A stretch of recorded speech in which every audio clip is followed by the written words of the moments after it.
उर्फ राम सक्सेना, कॉमर्स प्रवक्ता, GSM college of advance education वेवर के डिजिटल चैनल पर आपका हार्दिक अभिनंदन करता हूं। आज पुनः नए वीडियो के साथ में हाजिर हूं।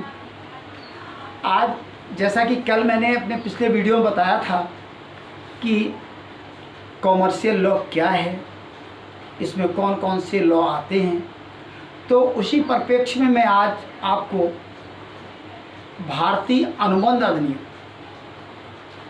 1872 इंडियन कॉन्ट्रैक्ट एक्ट 1872 की चर्चा करूंगा, जिसमें जैसा कि नाम है अनुबंध।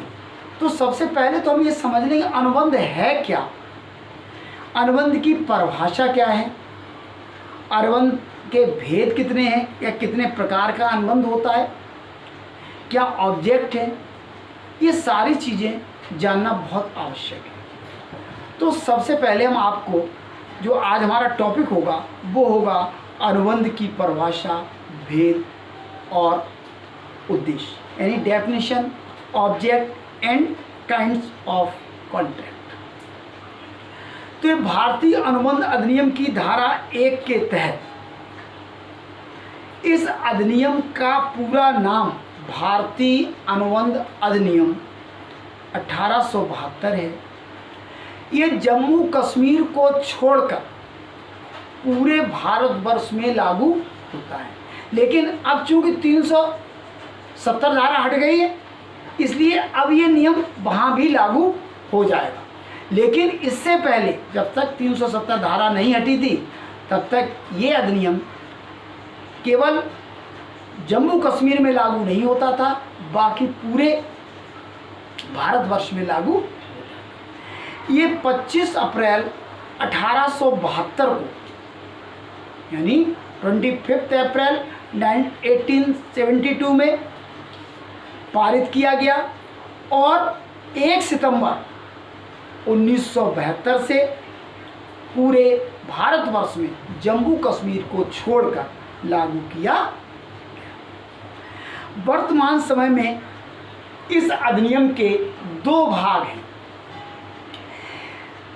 प्रथम भाग में अनुबंध के सामान्य सिद्धांत जो धारा 1 से लेकर धारा 75 तक हैं, और द्वितीय भाग में विशिष्ट अनुबंध, हानि, रक्षा और प्रतिभूति जो धारा 124 से धारा 147 तक और एजेंसी की धारा 182 से लेके 238 तक शामिल किया गए। तो भारतीय अनुबंध अधिनियम 1872 में की धारा 2S के अनुसार अनुबंध क्या है, उसमें कुछ अनुबंध की परिभाषा दी गई है। अनुबंध की परिभाषा है कि 2 या 2 से अधिक व्यक्ति या 2 या 2 से अधिक पक्षकारों के बीच किए गए ठहराव जो राज नियम के द्वारा परिवर्तनीय हो, वो जो राज नियम के द्वारा परिवर्तनीय हो, अनुबंध कहलाता है। यानी कुल मिला के क्या है कि कम से कम 2 व्यक्ति हो या 2 पक्ष हो, एक प्रथम पक्ष एक द्वितीय पक्ष, और उनके बीच में आपस में कोई समझौता हुआ हो, ठहराव हुआ हो। ठहराव कैसे होता है, अब मैं आपको इसकी पहले एक्सप्लेन करके बता दूँ, इसी परिभाषा, फिर और परिभाषाएं बताऊँगा। कि जब कोई एक व्यक्ति दूसरे व्यक्ति के पास प्रस्ताव लेके जाता है, प्रस्ताव देता है, और वो व्यक्ति या तो उसको अपनी सहमति देगा, या तो यस में देगा या नो में देगा।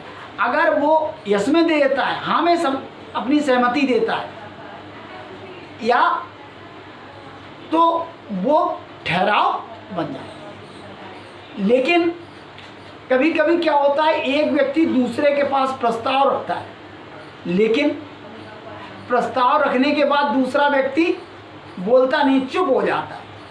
इसका मतलब आप समझते हैं क्या होता है? इसका मतलब आपने मौन स्वीकृति दे दी।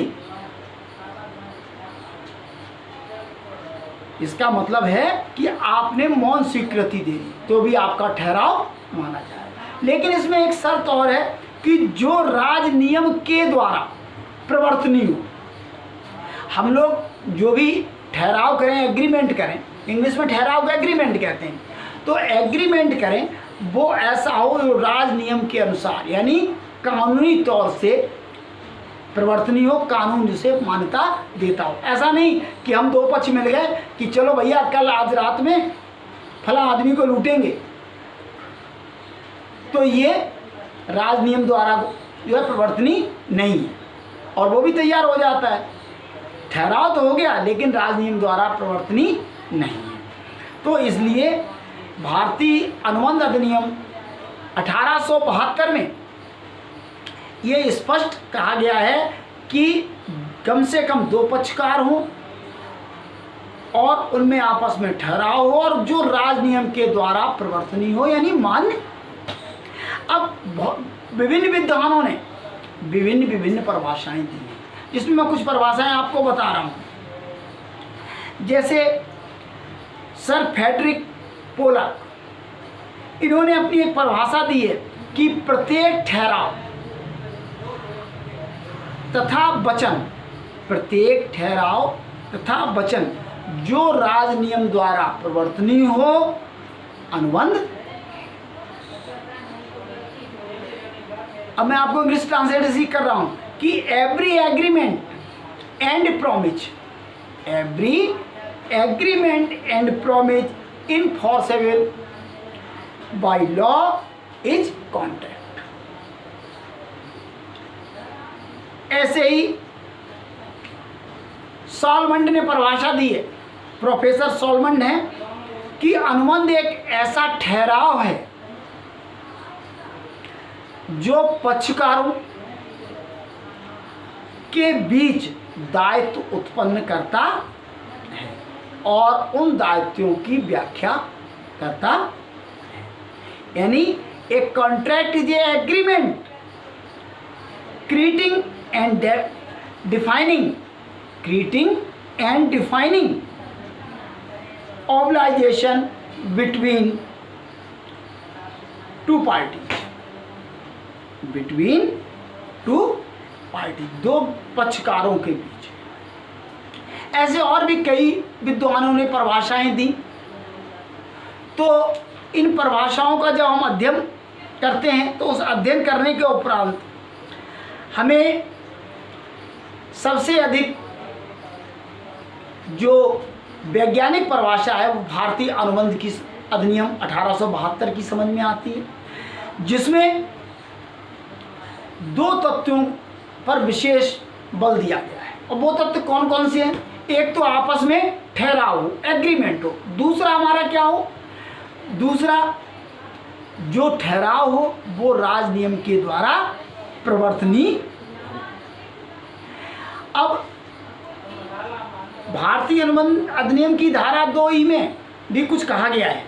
उसमें क्या गया है? प्रत्येक वचन और वचनों का समूह जिसमें एक दूसरे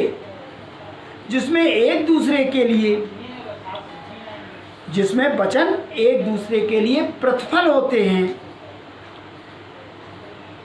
जिसमें एक दूसरे के लिए वचन प्रतिफल होते हैं, ठहराव कहना।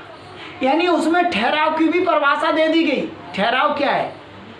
यानी कोई व्यक्ति किसी के सामने प्रस्ताव रखता है, दूसरा स्वीकार करता है, तो क्यों करता है?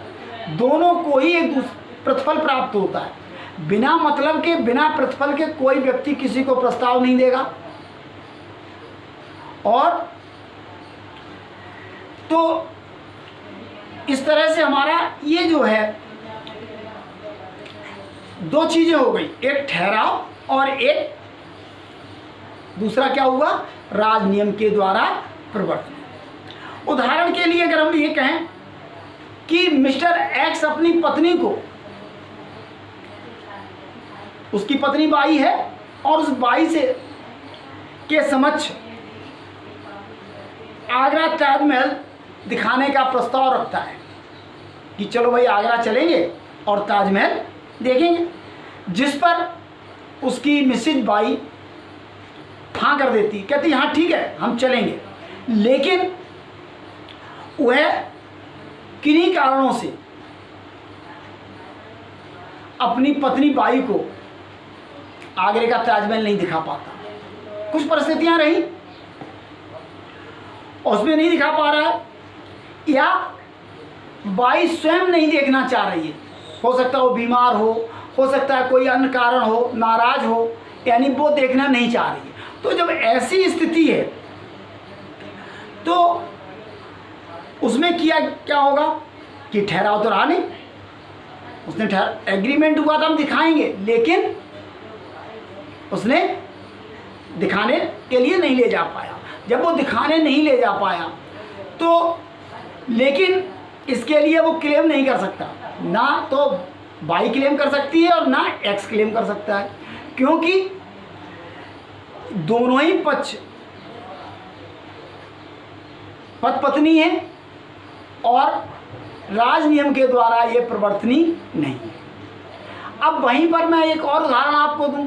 अगर सपोज को कि किसी व्यक्ति ने कोई एक एग्रीमेंट कर लिया, मैं आपको 1 बीघा जमीन 5 लाख रुपए में दूंगा,